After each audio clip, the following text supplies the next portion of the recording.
On September 15, 2008, the world's most powerful currency came inches from its grave. Banks fell like dominoes, trillions vanished overnight.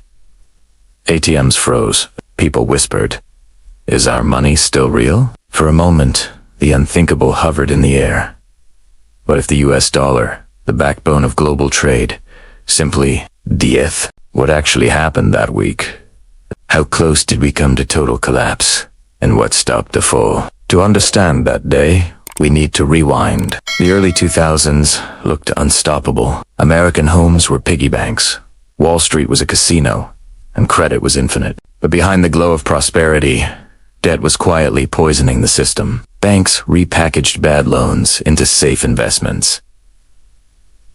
Politicians promised growth forever, and when the housing bubble burst, the entire financial structure built on trust began to crack. By 2008, one bank's failure threatened the entire world economy. Lehman Brothers, to 158 years old, collapsed in a single morning. Its fall triggered panic across every screen, trading floor, and kitchen table. For a few terrifying hours, even Treasury officials didn't know if money itself still worked. Here's the part most people never understood. Our entire economy doesn't run on cash.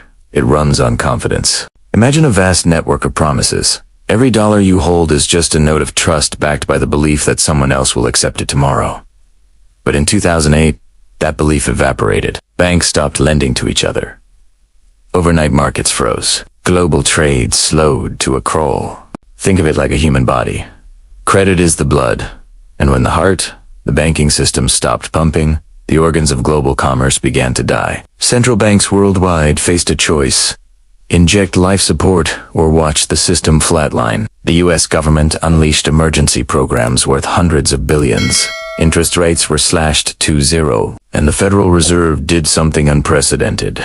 It printed money out of thin air to buy toxic assets. To many, it looked like saving the patient. To others, it looked like creating a new disease.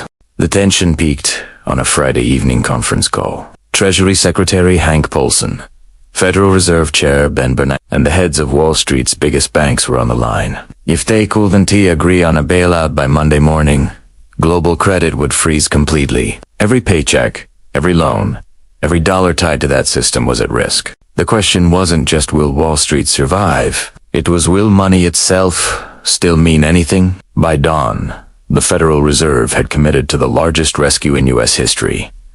The government effectively said, "We will backstop everything." Confidence began to return, but at a cost. The dollar didn't collapse that day, but something else did. Faith in the system's honesty. From that point on, the line between capitalism and state control blurred. The market was no longer free.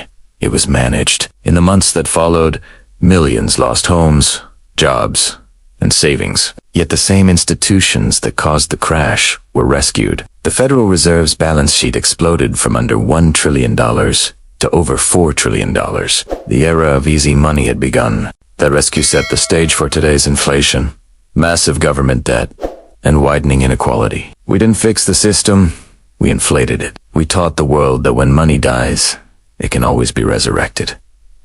As long as you print enough of it. The dollar survived 2008, but only because we traded long-term stability for short-term survival. Today, the same pressures, debt, speculation, and blind trust are still building. So the real question isn't what happened in 2008. It's when does the next collapse begin? What would you do if the system that guarantees your money simply stopped working tomorrow? Let's hear your thoughts below.